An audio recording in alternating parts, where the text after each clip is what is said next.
हमारी एनसीईआरटी की किताबें अब तक हमें डिस्टॉर्टेड हिस्ट्री तो पढ़ाई रही थी, ऐसी हिस्ट्री जिसमें मुगल इन्वेडर्स के जितना शायद ही किसी को ग्लोरीफाई करा गया है। और इनकी किताबें पढ़ने के बाद किसी को भी ऐसा यकीन हो जाएगा कि मुगल सच में नेशन बिल्डर्स ही थे। और ऐसी किताबें जिनको पढ़ने के बाद किसी को भी हिंदुइज्म से नफरत हो जाएगी, क्योंकि हिंदुइज्म को इतना बदनाम करा गया है। इतने अच्छे और सच्चे फैक्ट्स देने के बाद अपनी किताबों में अब हमारी एनसीईआरटी वोकेटाइटिस से ग्रस्त भी हो चुकी हैं। मतलब देख रहे हो आप, it's already here. Before even we could understand who और what are enemy is, they are already hanging our system. वो कैसे? तो एनसीईआरटी ने अपनी एक न्यू मैनुअल निकाली है टीचर्स के लिए, जिसका टाइटल है inclusion of transgender children in school education concerns and road map, जिसका एम है सेंसिटाइज करना और एजुकेट करना towards LGBTQ community. In short, NCERT हमारे टीचर्स को जेंडर इंक्लूसिविटी सिखाना चाह रही है। मतलब उन सब बच्चों से डील करना सिखाना चाह रही है जो कि डिफरेंट जेंडर ओरिएंटेशंस और नॉन कन्फर्मिंग बच्चे हैं। डिफरेंट जेंडर ओरिएंटेशन मतलब कि स्ट्रेट, गे, लेस्बियन, बाइसेक्सुअल, फलाना ढिमकाना। और नॉन कन्फर्मिंग मतलब कि अगर मैं फीमेल पैदा हुई हूँ लेकिन मैं अपने फीमेल के जो मेरे जेंडर रोल्स हैं मैं उनको नहीं मानती। जैसे कि मेरा बस चले तो मैं अपनी शादी में शेरवानी पहन सकती हूँ। अगर मैं इंसान का बच्चा नहीं तो मैं कुत्ते, बिल्ली और पेड़ पौधों को अपना बच्चों की तरह पाल सकती हूँ। बिना वैक्स कराए, बिना ग्रूमिंग करे वन मानुष की तरह घूम सकती हूँ। और एक मेल मेकअप करके, हील पहन के, गजरा लगा के, साड़ी पहन के घूम सकता है, मदरहुड एक्सपीरियंस कर सकता है। मतलब देयर आर एंडलेस पॉसिबिलिटीज। कुछ भी कर सकते हो अगर आप नॉन कन्फर्मिंग हो तो इन दोनों ही तरह के लोगों के प्रति कैसे सेंसिटिविटी दिखानी है वो सिखाया जाएगा हमारे टीचर्स को। मतलब कि जो अब तक US, कनाडा और यूरोप में हो रहा था वो अब भारत में भी होने जा रहा है। सच प्रोग्रेस, मच वाओ, है ना? कितना प्रगतिशील होते जा रहे हैं हम सोते ही रह जाएंगे और ये हमारा पूरा सिस्टम हैंग कर देंगे।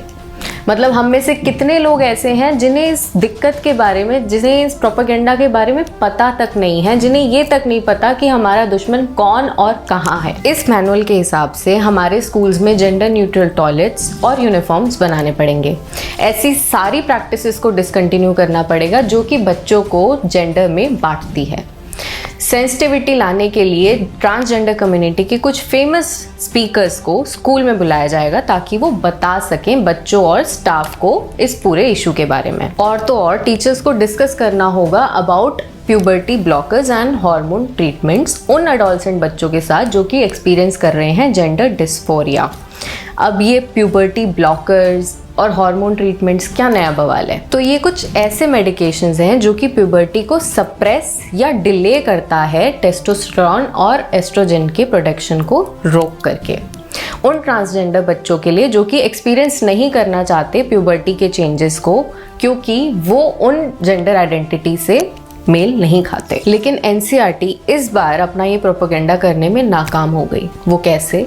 तो वो ऐसे कि NCPCR यानी कि national commission for protection of child rights ने नोटिस दिया इस मैनुअल के ऊपर एनसीईआरटी को। और ये जो नोटिस है ये NCPCR ने विनय जोशी, जो कि RSS के फॉर्मर प्रचारक हैं, उनकी कंप्लेंट के बाद दिया था, जिसमें उन्होंने बोला कि this is nothing but criminal conspiracy, बच्चों को साइकोलॉजिकली ट्रॉमेटाइज करना जेंडर सेंसिटाइजेशन के नाम पर। इसी कंप्लेंट को ध्यान में रखते हुए NCPCR ने भी अपने नोटिस में ये मेंशन करा कि ये जितनी भी दिक्कतें हैं इन सबको रेक्टिफाई करा जाए, क्योंकि ये सारी चीज़ें बच्चों को और ज़्यादा ट्रॉमेटाइज करेंगी और कंफ्यूज करेंगी, क्योंकि उनके घर का और स्कूल का माहौल अलग होगा। और इस मैनुअल की जो ड्राफ्टिंग कमेटी है उन सब का बैकग्राउंड और क्वालिफिकेशन चेक किया जाए।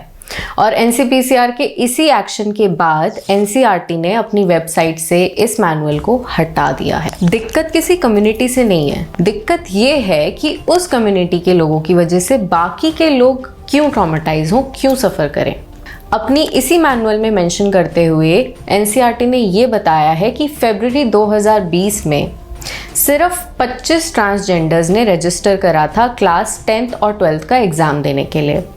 तो कुछ चंद बच्चों की वजह से बाकी के बच्चे क्यों सफ़र करें। और जब आप बॉर्न होते हो विद सर्टेन जेंडर, तो बच्चों को ब्रेन वॉश करके ये बिलीव करवाना कि आप शायद लड़की नहीं लड़का हो। अगर ये मेरे टाइम पे हुआ होता तो मुझे भी लड़का घोषित कर देते, क्योंकि मैं खुद भी काफ़ी टॉमबॉयज थी अपने टाइम पे। तो भाई ये तो इंटरफेरेंस हुआ ना नेचुरल प्रोसेस के साथ। लेकिन अगर फिर भी किसी बच्चे को लगता है कि उसे अपने जेंडर को लेकर के कुछ कन्फ्यूजन है, तो उसे मेडिकल या साइकोलॉजिकल हेल्प मिल सकती है। लेकिन इसका मतलब ये नहीं है कि उस एक बच्चे की वजह से बाकी के सारे बच्चों को कंफ्यूज कर दिया जाए बेमतलब में। इस बार तो एनसीईआरटी चूक गई अपना प्रोपेगेंडा करने से, लेकिन इसका मतलब ये नहीं है कि ये लोग यहीं हार मान लेंगे। ये किसी और तरीके से अपना प्रोपेगेंडा फैलाएंगे और उस दिन के लिए हमें आज से तैयारी शुरू करनी होगी। अपने आसपास के सभी लोगों को इसके बारे में अवेयर करना होगा, सबको इसके प्रोपेगेंडा के बारे में बताना होगा, अपने फैमिली, फ्रेंड्स और बच्चों को भी।